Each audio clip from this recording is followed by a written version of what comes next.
From New York City for our audience worldwide, I'm Jonathan Ferro. Bloomberg Real Yield starts right now.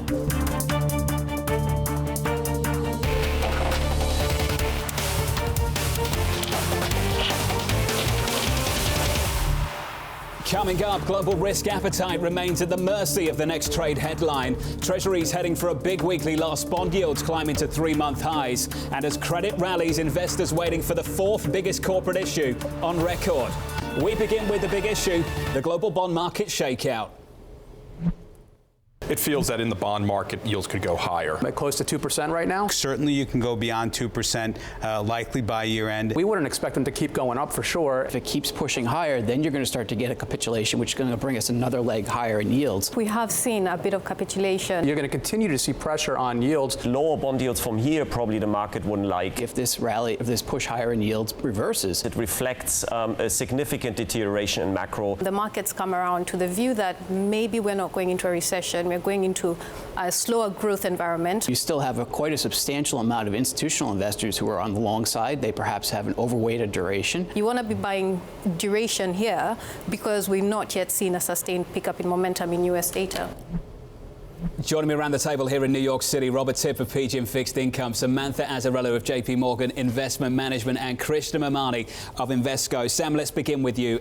Is there any more oxygen left in this big Treasury sell-off we've seen this week? I think so. I think the trend could continue next week, right? Rates could continue to go up. We've seen rate volatility has been high this year, and nothing's going to stop that. Krishna, you agree with that? Well, so I think it really depends on what your investment horizon is. So the market sell-off has been significant. I think by year end, we probably get close to 2%, but it is going higher from that. I think next year, because of lots of factors. One, Fed balance sheet is expanding, global reacceleration, and the fact that the overall issuance in the marketplace is going to be significant. I think all of that combines for rates to be higher rather than lower. You didn't mention trade. Why not? Well, so I think trade was an issue for early part of 2019.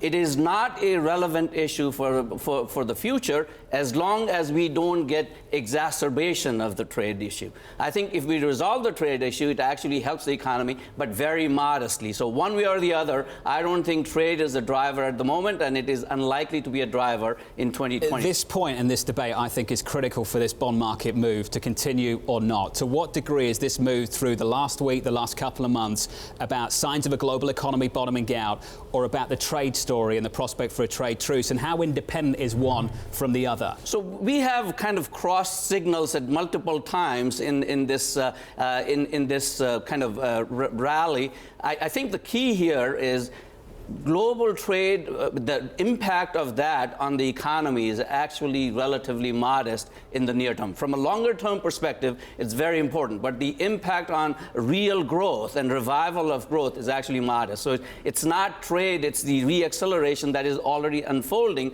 because of the central bank pivot. Tipp? Yeah, well, I think a lot of the weakness in the economic data and the downturn, it's been a lot more secular. It's actually not been that much as a result of the trade. And so I think the starting point, when I look around, are we getting a bounce? Are we going to get improvement? I mean, I hope so. Could the sell-off go a little bit further in the short term? You can never, it's very difficult to handicap that.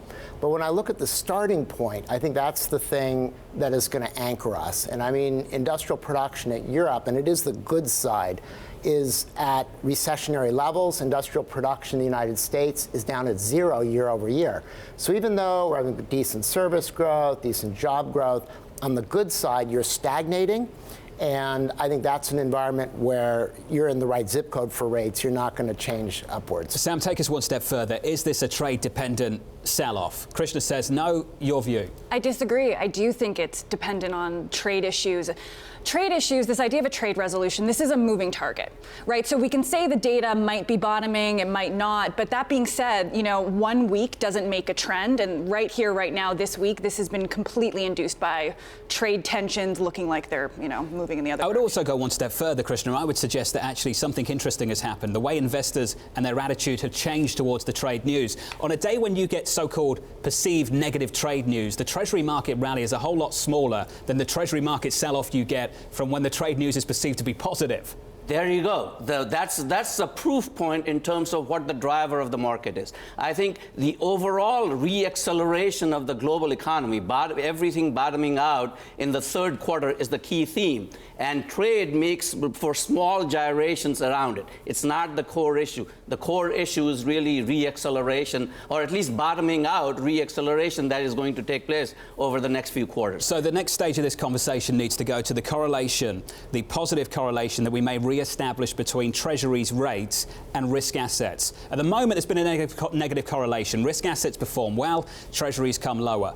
Do you see that continuing, or do you see the Treasury market becoming somewhat self-limiting with this sell-off, that it starts to impact risk assets elsewhere? Actually, that's a very critical point, and I think for that, at least to answer that, I go back to what Jay Powell said in his press conference, which seems like eons ago.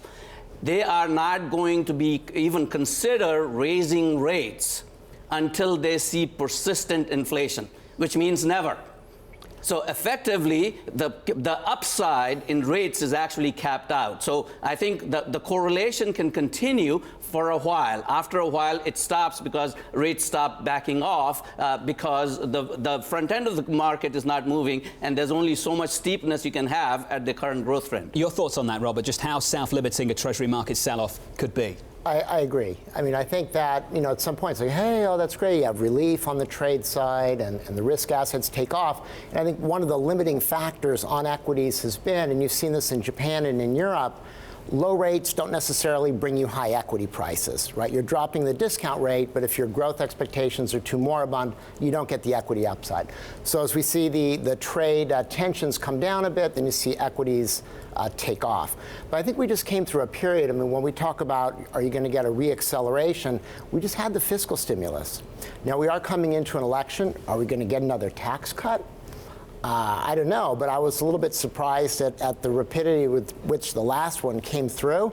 But if you're not going to get another tax cut, if you're not going to get monetary stimulus, I don't see where that acceleration is going to come from, and we've already priced the Fed out of the market. But Robert, we are getting monetary stimulus. It's called the expansion of the balance sheet, the non-QE QE that is taking place in the marketplace.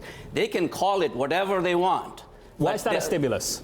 Well, it is stimulus. If you expand the balance sheet by $60 billion a year, call it whatever you want. It is stimulus for its impact on the various channels. Is it stimulus if it focuses just on bills? Well, so I think it is not stimulus if it just focuses on the bills. If the curve is really steep, and if the curve is steep because of term premium. Term premium is, again, non-existent. So if curve is steeper, it's because of inflation expectations far more than term premium. So in that regard, the impact of stimulus is going to be minimal anyway because term premium is low, and that's what's unfolding. But I think you're right that we have had a sea change. I mean, if you rewind 6-12 months, ECB thought they'd be, not only done buying, they could be raising rates, and the Fed was raising rates and rolling off their balance sheet. Bank of Japan has been kind of constant in reducing their purchases. Fast forward to where we are now, they are injecting liquidity at the Fed. They realize they have to keep up with the liquidity needs, number one. The ECB is buying. And what we've seen when you have that liquidity injection is better risk asset performance and a steeper yield curve. Quick question on U.S. duration. Have you been a buyer this week? I'm not going to comment on short term and sounds like you've been a buyer. But my first order hypothesis, right, is the range has shifted to maybe 1% to 2%, and we are near the top end of that range. So I'll be watching to see. I think part of the decent growth that we had was a function of the fact that rates were so low, and it was supporting the interest rate sensitive side. Now we've seen the rates come back up. My guess would be that you are going to roll over around here. What would you say to that, Sam? The top end of this range is 2% for a US 10-year. We actually think there's more downside risk, frankly, with the 10-year Treasury yield moving forward. I think the issue is the range of possible outcomes is quite wide. So we can pontificate about this idea that rates continue to go up. Frankly, it's equally likely that rates go down from here. It really just depends on how the trade news unfolds. Final word, Krishna. Well, so I think the re-acceleration is unfolding in front of us. The Fed is stimulating the economy. We will have a trade deal. Rates are going higher. The 2% range will be pierced, if not before year-end, pretty close after that. I do remember your year-end target, 3,100 on the S&P 500 and 2% on the US 10-year. Thank you very much. Give yourself a nice pat on the back. Might as well take a bow today as opposed to year-end. The year is not over just yet. Yeah. Guys, you're going to be sticking with me. Coming up on the programme, the auction block, bond offerings in Europe setting an annual sales record. That conversation is next. This is Bloomberg Real Yield.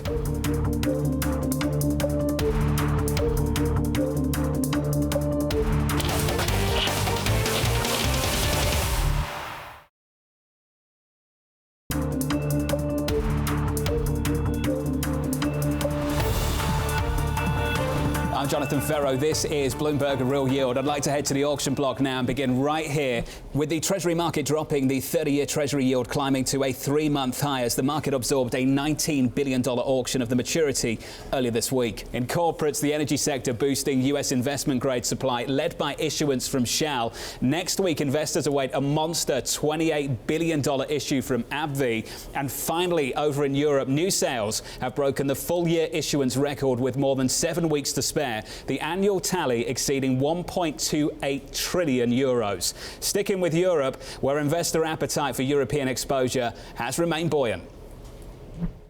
With Europe less bad than it's been, and with sentiment already so negative, it's an interesting time to go back into Europe. Less bad is enough to buy risk. Still with me around the table here in New York, Robert Tipp, Samantha Azzarello and Krishna Memani. Less bad, Sam, it's enough to buy European risk. Your thoughts? We don't really like European credit at the moment. We'd rather be within investment grade in the U.S. at the high end and high yield in the U.S. on the high end from the quality spectrum. Let's talk about that, Krishna. From an equity perspective, I imagine it's a different calculation to make. From a credit perspective, Europe versus the United States for you? Well, so I think if you're a cross-border investor, would you find European credit assets very attractive at this point? And the answer to that is no. Having said that, there are lots of Europe domiciled investors who can only invest in in that particular continent, and to them, given what is happening in Europe in terms of the reacceleration or at least stabilization or troughing of their economy and the ECB balance sheet expansion and ECB easing, I think that bodes really well for European credit assets. Robert Tipp? Yeah, I think Europe is attractive. I mean, I think that the credit spreads are, 90% of U.S. levels, and issue by issue, some of the spreads in Europe are wider than U.S. levels, even for U.S. issuers. So I think, looking at both markets is worthwhile. There are relative value opportunities. But the technicals are very favorable there as well, right? So the demand to borrow in a place where the production is actually contracting is lighter. I mean, we have a big gross number here, but the net numbers this year in the U.S. are down in the 20s. And you have the ECB in as a buyer. So this is a really important point for the United States. Next week, taking the headlines, I imagine, will be AbbVie coming out with this $28 billion monster issue, the 4th biggest corporate issue on record. You're saying on a net basis this year in the United States, the numbers just haven't been that big. Right. So how much demand will there be for an issue like that next week? Well, I'm sure it's going to depend on pricing. There is a lot of money out there, and I don't think there's been any shortage of buyers for something that is correctly priced. What do you think, Krishna? Well, so I think $28 billion is a lot of dollars to be found. Having said that, it's a large issuer and has been a large issuer. There are specific issues out there where you can benchmark things. So I think the issue will actually go reasonably well. There are plenty of people who can buy a substantial amount of a large issuer because of the index weight, if nothing else. There just seems to be red-hot demand for big, liquid issues in the investment-grade space, Sam. Do you expect that to continue? I mean, it probably will. And if you look at the passive space, right, passive ETFs, we're not really huge fans of that debt-weighted view of the world, not late cycle, right? So we don't actually just want to hold the issuance just because it's big and it's liquid and whatnot. We want to have a quality bias. We want companies that are going to be able to pay back and have a buffer against any downturn that we might see. So for us, I really think quality and value, taking a factor approach with respect to investment grade makes a lot of sense. Well, let's talk about the quality approach to this investment grade market and to the broader fixed income market with high yield as well. Quite clearly over the last few months, the likes of triple Cs have really lagged the high yield market. It's been extremely bifurcated. Do you see risk appetite picking up, Krishna, and the areas that have lagged coming with the broader market a little bit more? Oh, absolutely. So I think, again, this is the troughing of the overall global economic cycle. And if you believe that, you can't have triple Cs out there by themselves when everything else is rallying. I think after people get convinced, as the equity markets are getting convinced today, that things are going to be okay and we will have a trade deal, triple C and other asset classes, and loans for that matter, asset classes that have been left behind will probably tighten as well. Equity markets leading, triple Cs and loans. You see the stock market leaded this move? Well, so I think equity markets have been fairly, because you had a lot more other options within the credit markets that you could buy, you didn't have to focus on the triple C or lower end of the market. And it's the same thing that has happened in equities as well. That is, the value part of the equity market hasn't rallied as much as the growth part of the equity market. They have started catching up in this Treasury sell-off, and I think the same thing will happen with respect to triple Cs and loans. Robert Tipp. I mean, not only have triple Cs underperformed, but the downside risk for names that have missed on earnings and so on has really been spectacular. So there's no doubt it is a bond picker's market out there, looking at next year, people are expecting much higher defaults. As some of the issuance of recent years may have not as been underwritten as well as others, and as I mentioned, certain parts of the economy, as we all know, are underperforming. But I think in aggregate, your spread sectors are likely to continue to outperform. I think that the defaults are likely to probably undershoot, or the disasters be avoidable more often than not, for people that are taking the time and putting in the effort to avoid them, and you'll get the outperformance. Quick final question to you, Krishna. I know how bullish you are. I want to just try and work out just how bullish you really are. If you think this cycle is going to go on for a number more years, and you think that the areas of the high yield market can really get a lift here, do you think we can test the cycle tights on high yield again? Do you think we can get anywhere near them? Well, I think the higher end of the high yield market, we will certainly test cycle tights. So if you look at, work with the triple Bs, because you have a very good data series with that. So I think the tight was 80, it is 101. Over the last 12 months, it's 101. I think by the time end of next year, it's probably going to be closer to 80 than 120. I'm going to hold you to that call. The guys around the table are going to be sticking with me. Coming up on the program, still ahead, the final spread, the week ahead, featuring speeches by President Donald Trump and Fed Chair Jay Powell. That conversation is coming up next. This is Bloomberg Real Yield.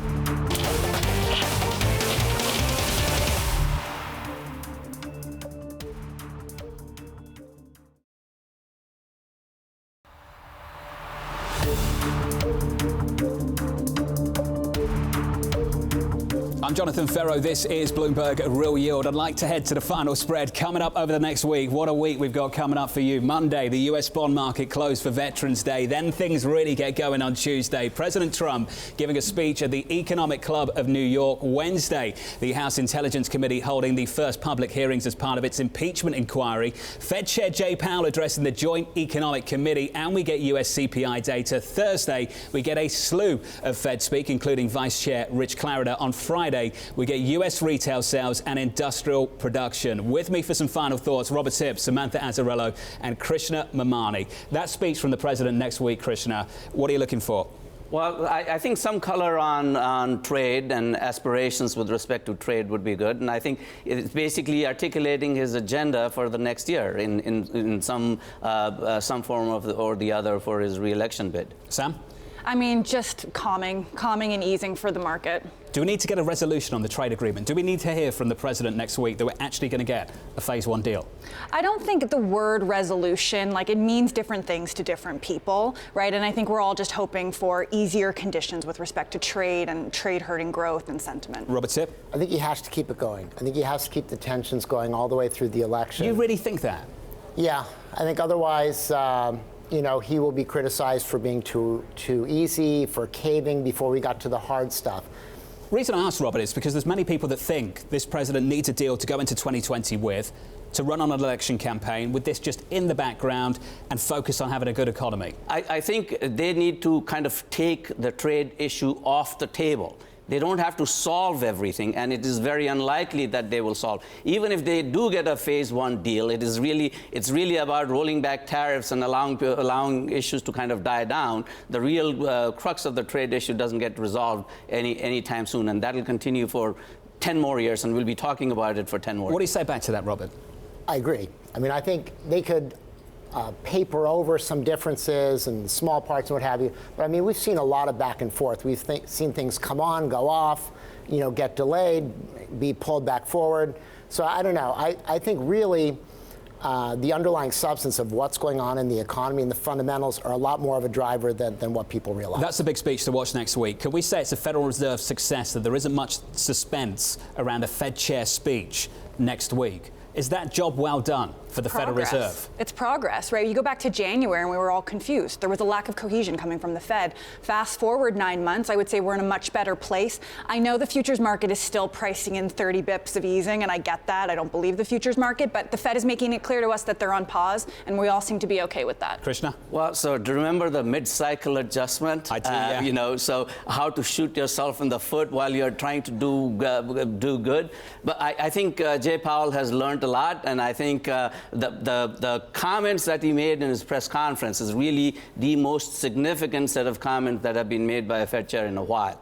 Now, we wouldn't even consider raising rates until we see persistent inflation, which is never. The Fed pause is underway. I wonder how long this Fed pause will last. We'll get to the final round now, the rapid fire round. You guys at home know how this works. Let's begin with the first question. Do we get something that is referred to as a phase one deal by this administration? Do we get a phase one deal before year end? Yes or no? Krishna? Yes. Samantha? No. Robert? Yes. When to buy the US 10-year? Now, wait until 225, wait until 250, or wait until 250 or more? Now 225, 250, or 250 or more? Robert Tipp. Better safe than sorry. 2. Sam. No timing, so if you need duration, buy it now. Krishna. Start buying at 225. Your final question. If you had to allocate capital on a regional basis to risk assets, do you do it in Europe right now, or do you do it in the United States? Europe or the US? Robert? That is a tough question. Quick. I would do Europe. Krishna? US for credit, Europe for equities. How precise? Sam? For allocation, US. If you want to be tactical, Europe. Hey guys, great to catch up with you all. Robert Tipp, Samantha Azzarello, and Krishna Memani from New York. That does it for us. We'll see you next week. Same time, same place. From New York, this was Bloomberg Real Yield. This is Bloomberg TV.